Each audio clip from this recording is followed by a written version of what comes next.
मंडळी श्री स्वामी समर्थ. चला करूयात मिरचीचं लोणचं. मी इथं मिरचीचे काप करून घेतलेले आहेत आणि इथं तव्यात वर 2 चमचे जिरे, 2 चमचे राई, 2 चमचे मेथी आणि 2 चमचे बडीशोप घातलेली आहे आणि हे मस्त असं भाजून घेणार आहे. बघू शकता राई तडतडते म्हणजे भाजलेला आहे.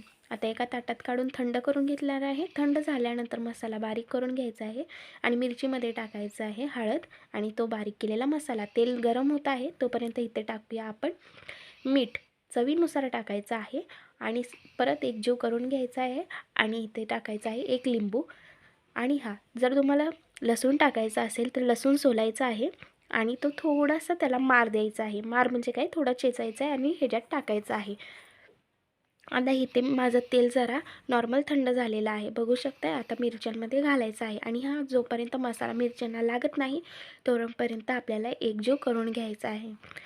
आपण कसं पावसाळा सुरू झाला की खिचडी कर, वरण भात कर, असं गरम गरम काहीतरी खाऊ वाटतं. मग त्याच्यासोबत तोंडी लावायला लोणचं तर हवं आहे. आणि मिरचीचं लोणचं हे उन्हाळ्यात करा, हिवाळ्यात करा, नाहीतर पावसाळ्यात करा, हे राहतं.